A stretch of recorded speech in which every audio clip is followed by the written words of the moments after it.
bacakan saja. Wes. Ngomong, Mbak.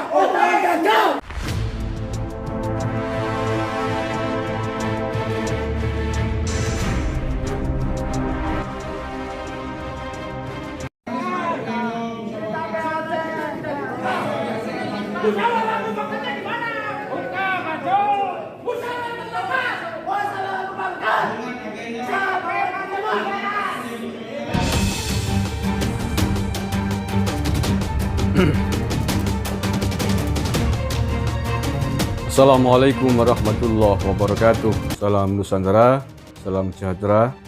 Saudara-saudaraku, sahabat-sahabatku sebangsa dan setanah air dimanapun Anda berada. Ketemu lagi dengan KP Nusantara. Mudah-mudahan kita senantiasa selalu di dalam lindungan dan rahmat Tuhan Yang Maha Kuasa. Amin. Ya Rabbal Alamin. Partai Kebangkitan Bangsa, hari ini hari Sabtu, tanggal 6 Maret 2021, menggelar acara Muscab Musyawarah Cabang secara serentak di Provinsi Jawa Tengah dan DIY. Muscab ini adalah ajang untuk memilih kepengurusan yang baru.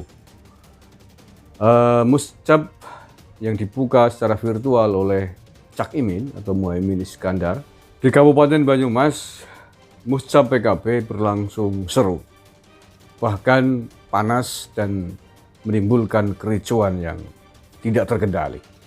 Walaupun tidak ada sikap anarkisme, walaupun tidak sampai bentrok fisik, namun mayoritas pengurus anak cabang atau pengurus PKB di tingkat kecamatan yang memiliki hak suara merasa kecewa, marah, membuang kertas-kertas berkas-berkas Muscab, bahkan melepas jaket sebagai sebuah bentuk protes atas keputusan yang diambil oleh DPP PKB.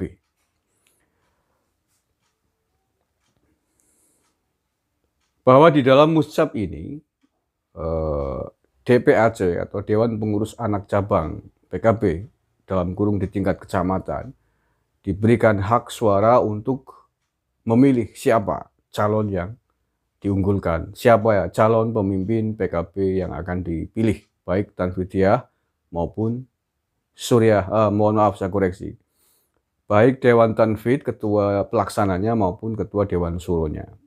Nah, sebanyak 22 DPAC di Kabupaten Banyumas dari 27 DPAC yang ada di sini memilih menjatuhkan pilihan kepada kader PKB yang bernama Imam Santosa yang hari ini duduk sebagai anggota DPRD PKB Kabupaten Banyumas. Tetapi bahwa keputusan DPP PKB kemudian berbeda dengan suara yang ada, dengan suara mayoritas yang ada di Banyumas. Ternyata orang yang dipilih oleh DPP menjadi ketua PKB Banyumas tidak sama dengan pilihan para pengurus kecamatan. Nah, atas keputusan ini, para aktivis, para pengurus PKB, pemilik hak suara protes keras, mengecam keras keputusan DPP PKB yang dianggap sangat tidak demokratis dan memberikan contoh yang buruk akan sistem demokrasi yang ada.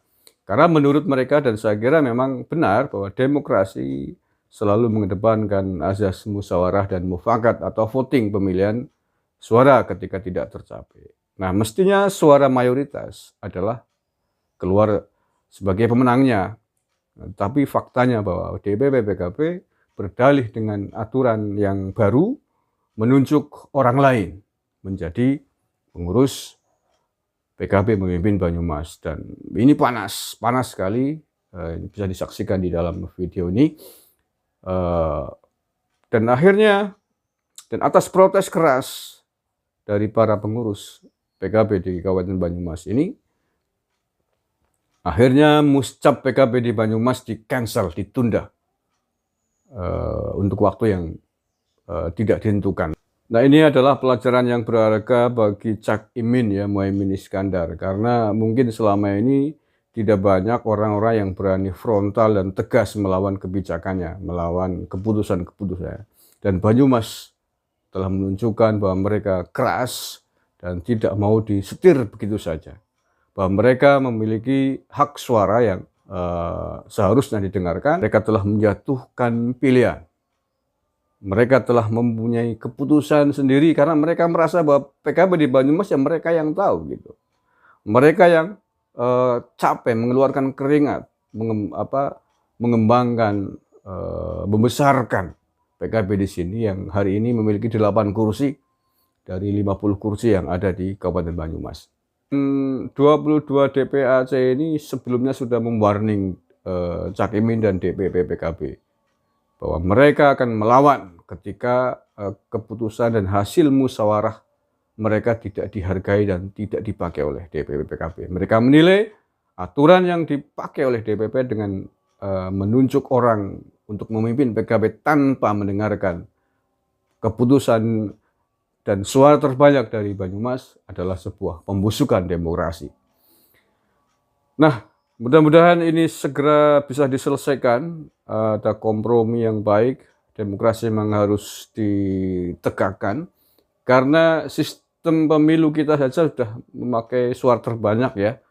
Pilpres, pilkada, baik gubernur maupun kepala daerah juga memakai sistem suara terbanyak, maka ini PKB kok sepertinya mau mundur dengan mengambil keputusan otoritarian. Yang mana bahas keputusan DPP harus diikuti begitu saja, tentu saja ini dan ini saya kira tidak sehat untuk perkembangan demokrasi di masa yang akan datang, khususnya di internal PKB. Dan sistem baru yang dipakai PKB semacam ini menurut saya adalah kemunduran berpuluh-puluh tahun. Bahkan NU sendiri tidak memakai sistem begitu. NU memakai sistem demokrasi. Siapa yang dipilih dengan suara terbanyak oleh orang yang memiliki hak suara itu yang menjadi pemenang. Tetapi ini PKB nggak tahu alasannya apa, nampaknya ingin menerapkan sistem feodalis, mau memakai sistem otoritarian, bahwa pengurus-pengurus PKB di bawah DPP harus mengikuti apa kata DPP. Tentu saja ini bukan sesuatu yang sehat, ini bukan aturan yang bagus, ini bukan demokrasi yang bagus. Dan saya kira kalau ini diteruskan, PKB tidak akan semakin besar, tetapi semakin hancur. PKB akan semakin kecil dengan sistem feodal, sistem otoritarian yang hari ini sungguh sangat tidak lazim, sangat tidak layak itu dipakai. Oke, terima kasih. Itu penjelasan dari kekisruan yang terjadi di tubuh PKB Kabupaten Banyumas yang melaksanakan muscap pada hari ini, hari Sabtu tanggal 6 Maret 2021. Terima kasih telah bersama kami. Wallahul muwaffiq ila aqwamit thoriq. Assalamualaikum warahmatullahi wabarakatuh. NKRI harga mati.